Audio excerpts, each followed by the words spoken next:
Review of The Boys Season 2, which just finished, I guess not last Friday. Not last Friday as in 2 days ago, last Friday as in like a week ago.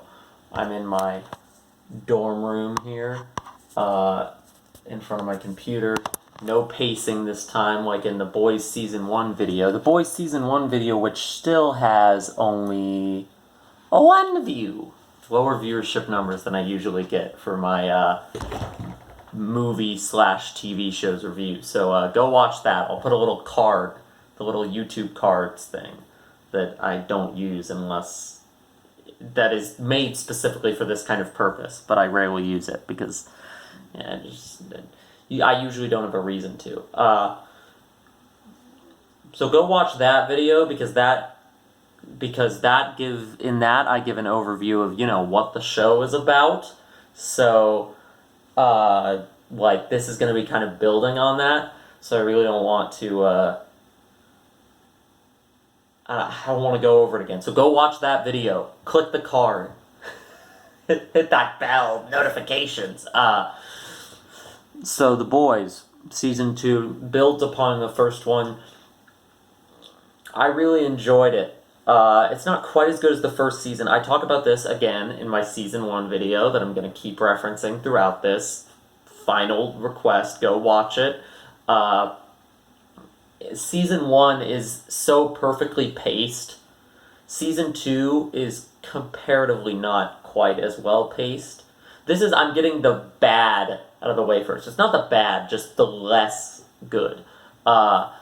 Basically, Season 2 has, a solid first 3 episodes of continuous action, and then the first 3 and the last 2 episodes are very action heavy and the pace is quick. The middle 3 episodes kind of slow down, which is exasperated by the fact that for some reason they released this season on a traditional weekly episode release schedule. They released the first 3 episodes.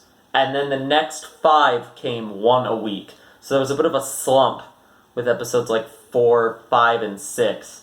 7 and 8 are where the pace really, really starts to, pick up again.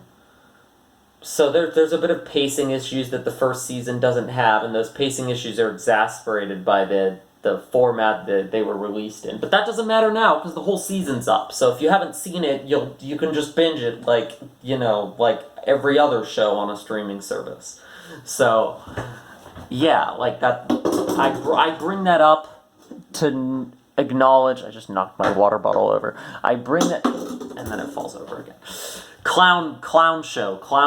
I bring up the fact that there was this weekly release thing to acknowledge that, that may affect my judgment of the pacing. Maybe Season 1 would have felt like it had a slow point too if it was released weekly and I watched it weekly.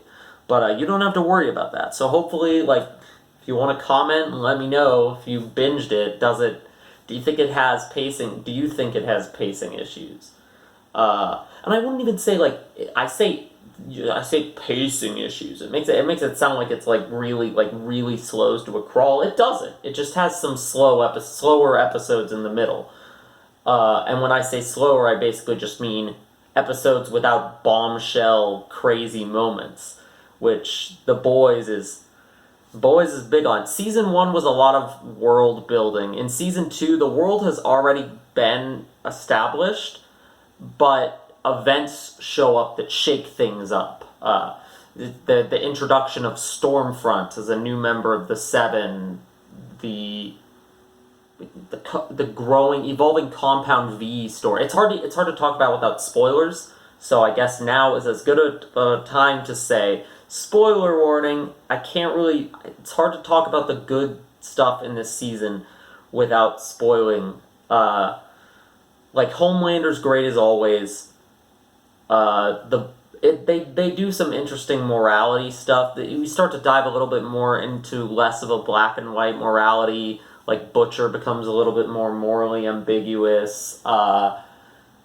There's some interesting stuff they do with the character of Lamplighter, which was only mentioned in the previous season. the deeps. I don't know. Like, what do you want me to say? It's the sequel to the last season. Watch the last video if you want to know why I like this show so much. Because this is going to be a deep dive into season 2. So I'm going to start talking spoilers now. So go away if you haven't watched the season. What? What am I doing? See, so the first 3 episodes kind of form their own arc, where basically Stormfront is introduced, and the boys are going to... So this super terrorist, because the first season introduced like the idea of like not really super villains. They don't call them that. They're just super terrorists usually. Where essentially Homelander went and gave a bunch of Compound V to some people so they could create super terrorists so the heroes could get into the military better. So now we got to deal with that. And there's a super terrorist on our shore, so the boys have been sent out to hunt it down by, the shady government lady from the first season. And they're fugitives from the law at this point. So like Huey ain't living with Simon Pegg dad no more. He's holed up in a basement with Frenchie and and the boys. And Butcher's AFK. He's gone missing. I guess MIA would be... AFK is a gamer term.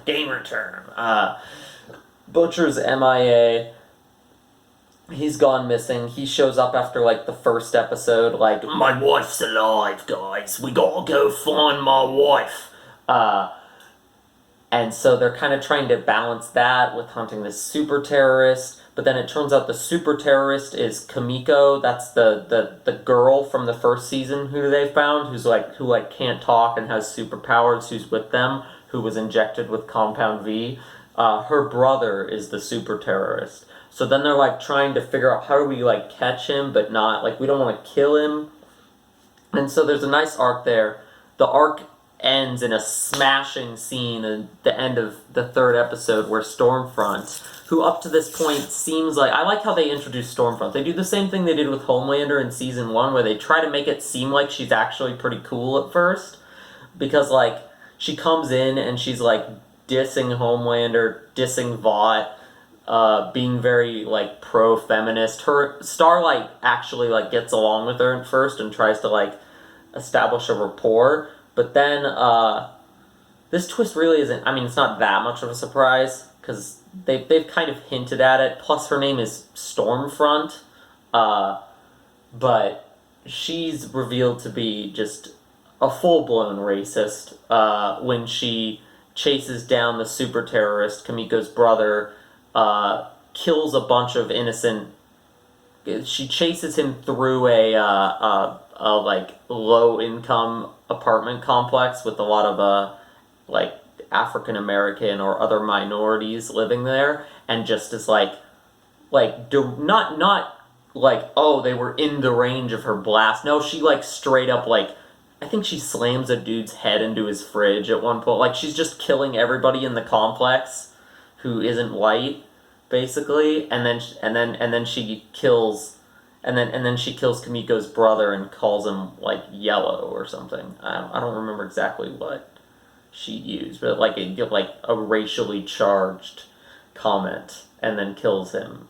And Kamiko sees it, and then Homelander shows up and he's like, well, that was my kill! And then they go off, and so that's the first 3 episodes, which were all released at once, form a nice little opening arc to the season that establish, okay, so Stormfront's a racist. Homelander's trying to be a father to Becca Butcher's kid that was created by Homelander raping her. That was the big reveal of Season 1. Becca's still alive. And Butcher's trying to find his wife again because he doesn't...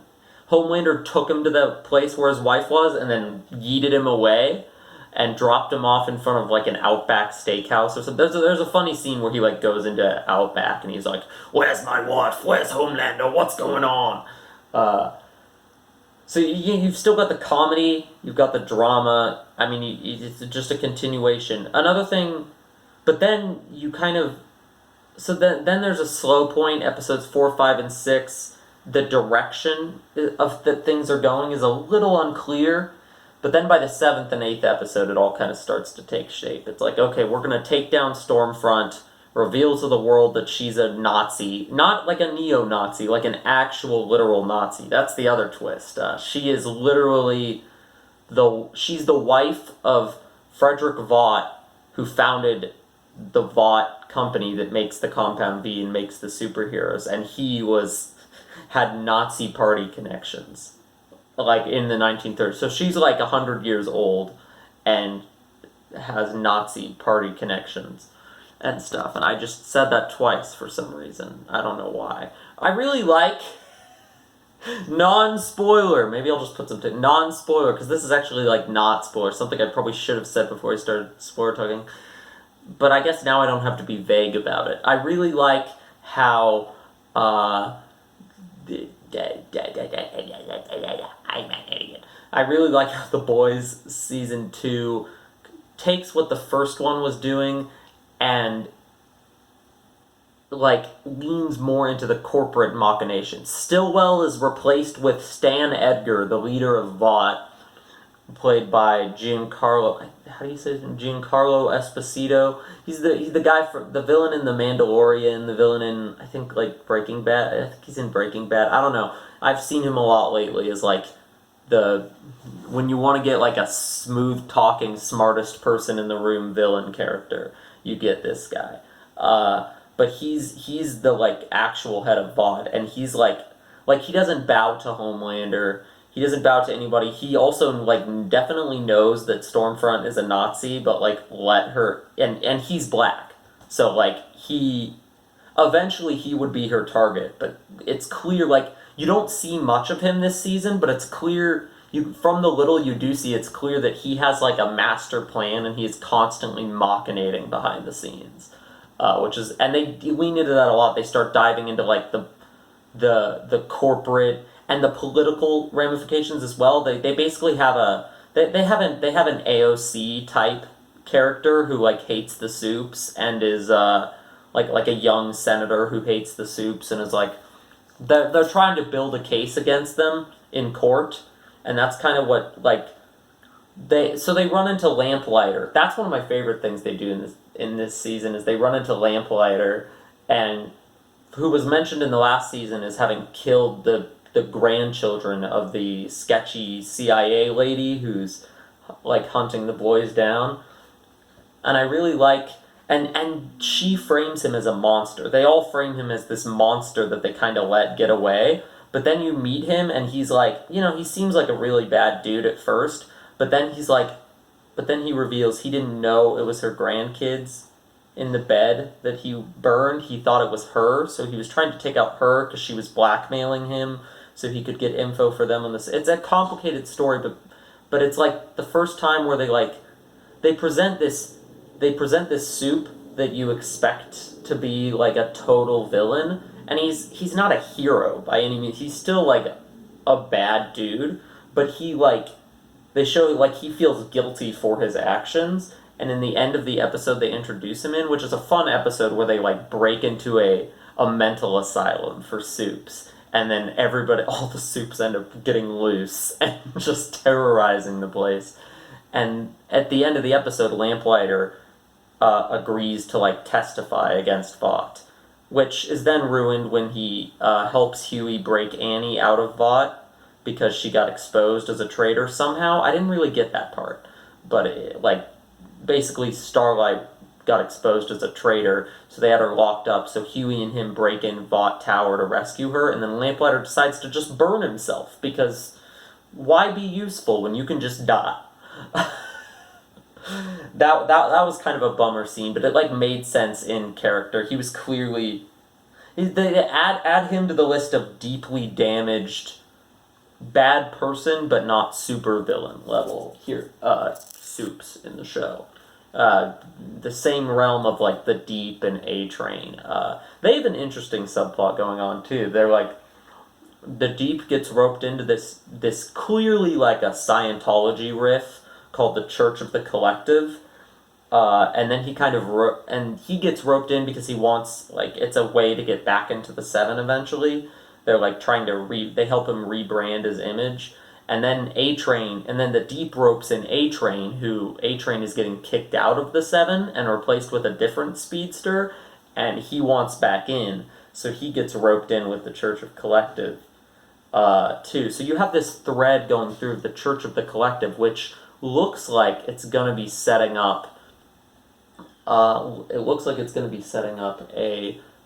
big, like, the Church of the Collective and Vought are going to be these two massive corporate villainous forces that continue over into the next season, while Stormfront gets defeated by the end of the season. Like, I know I've been talking spoilers this whole time, but seriously, if you haven't finished, like, if you haven't watched the last 2 episodes, and you've just been like, oh, I'm fine, I've watched most of it, I'll be fine, here's where I'm going into, like, the last bit. So, final warning, spoilers ahead. What am I doing? The last 2 episodes, Homelander takes Becca's kid from her, because he's like, alright, I'm done. So then he's got Ryan, Becca's kid, he's taken the kid to the outside world, and he's like,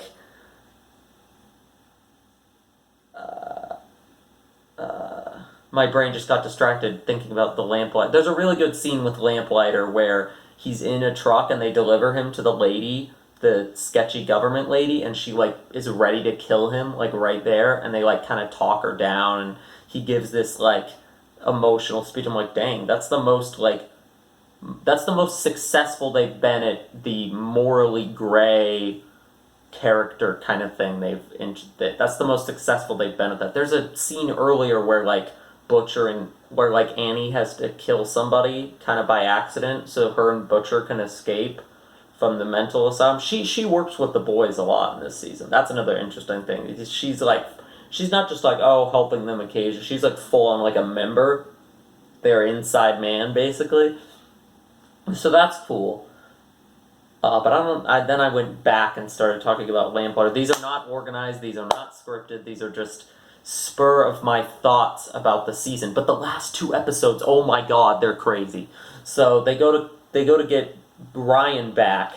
Butcher makes a deal with Stan Edgar, so Stan will tell the boys where Homelander is keeping the kid, because Vought wants to raise the kid into, like, a better Homelander that isn't so emotionally damaged. But Homelander wants to raise the kid himself, and there's always that tension between Vought and Homelander of, like, yes, Homelander works for Vought, but will he, like, he acts in his own self-interest first and foremost. So Vought can, like, push back at him, and he can push back at them, and that's something they go into more in this season. There's a great conversation between Stan Edgar and Homelander where Stan just performs a verbal takedown on Homelander because Homelander's like, why'd you let Stormfront into the 7? Of course, Homelander then starts fucking Stormfront, which, flips that on its head. But there's so many arcs, there's so much complexity. Back to episode 7.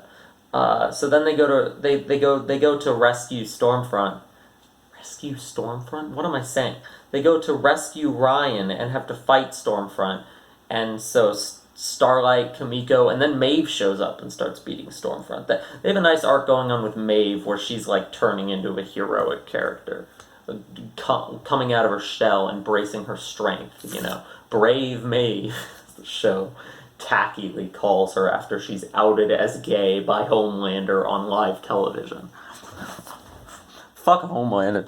What a well-written character. There's so many great Homelander scenes in this season. Like, the public is finally starting to kind of call him out on stuff. There's a great scene where he, like, attempts to come in and handle and, like, talk down this group of protesters who are mad because of a video leaked of Homelander, like, accidentally killing a civilian and being very, like, oh, whatever about it. And so people are mad about that. I think that might also be where they first introduced the AOC-type character, Victoria Newman, because she's there. And he just straight up lands and is like, well, he tries to do the "you're the hero, we're the real heroes" stick, and it just doesn't work, and he flies away. And then there's a great scene of him like watching a video of it on his phone, and he's like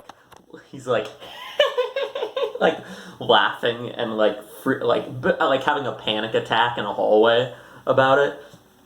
Very, very good clip. I posted it on my Instagram at one point to describe on a particularly annoying day. To describe my own emotions. But anyway, I've gotten off topic like 7 million times.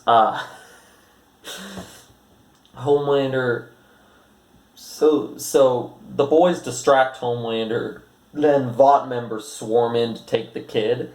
Because part of Butcher's deal with Stan Edgar is that they would take the kid somewhere so that him and Becca could be together without this soup kid, because Butcher notoriously doesn't trust the soups. So they go in. These guys go in to take the kid, but Butcher decides he can't go through with the deal, so he takes the kid. There's a great fucking moment where they're like, Butcher, like the soldiers are all like looking for the kid, and one of them gets on the radio and is like, Butcher, where you at? And then Homelander lands and walks into the room and with the like that I'm gonna murder you all smile on his face, and just goes, did I hear you say Butcher? And it's and you're just like, oh, he's gonna kill everyone, and he definitely does. Anthony Starr, the guy who plays Homelander, is so great at that like passive aggressive, like when he smiles, it's scarier than when he like angrily screams. It's so intimidating. So then he kills all the soldiers in the room, of course, because not only does he know that they're taking his son, but that he also knows that they're working with Butcher. So he asks them, "Where's the son?" and they don't answer. But I'm pretty sure even if they did, they'd all be dead. The second he says, "What did you just say, Butcher?"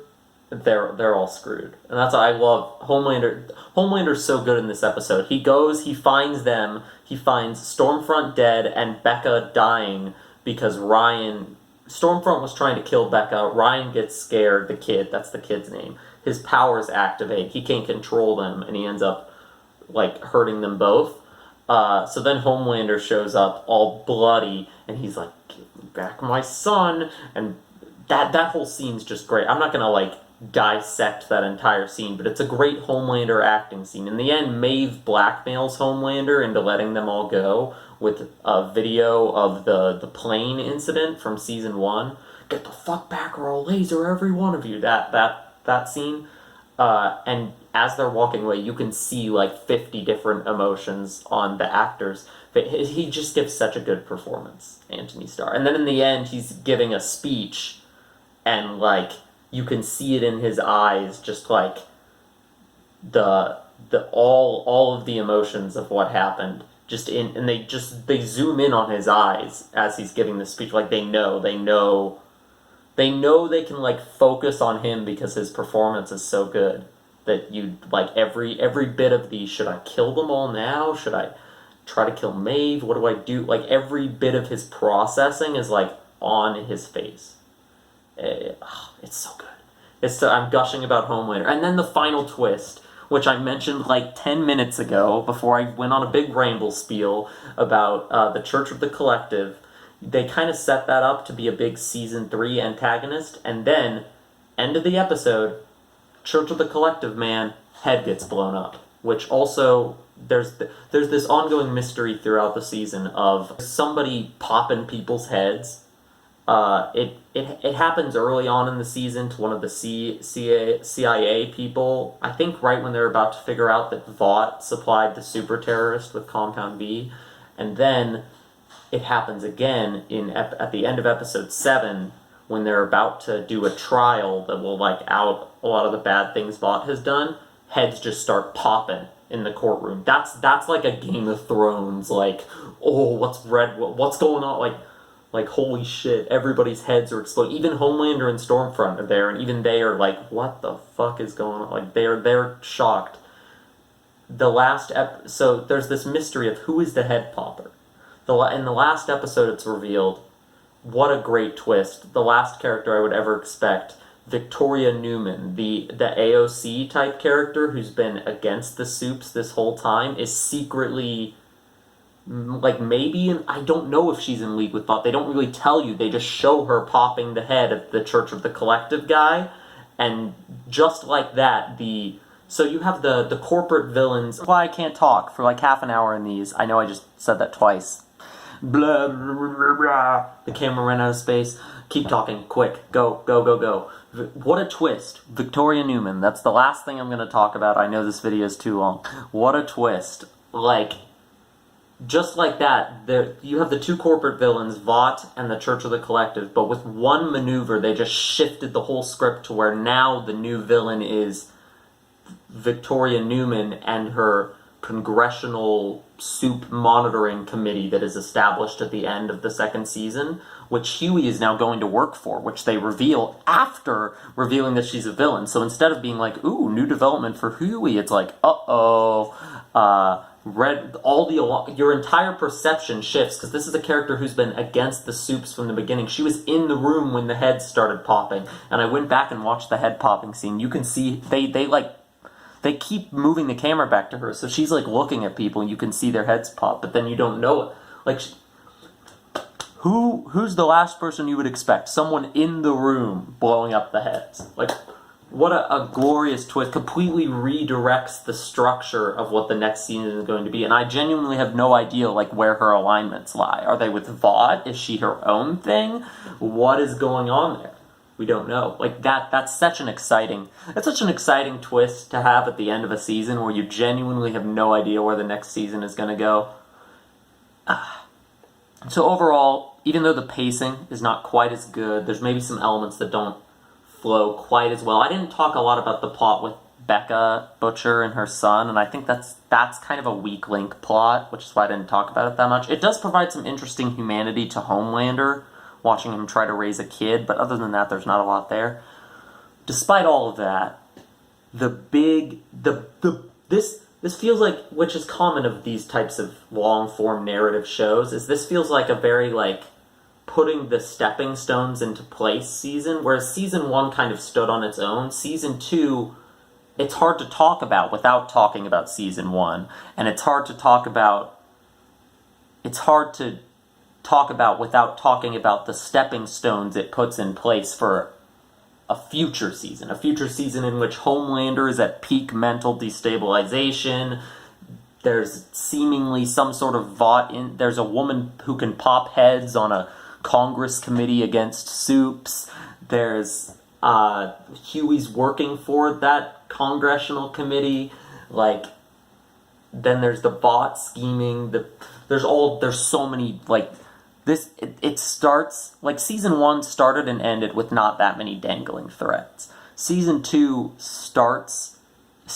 ends with so many dangling threads and continues so many dangling threads from 1 that it's like, season 2 starts and ends in a completely different place universe-wise, which is always, like, that's what you want out of a season of a show. Like, it's a stepping stone season, but I don't think that works against it, because if you start in one place and you end in a completely different place, like, that's exactly what I want out of long-form TV storytelling. And that is all for this video. I'm talked for far too long. 30-minute video on The Boys Season 2. Awesome. Whatever. Arrivederci!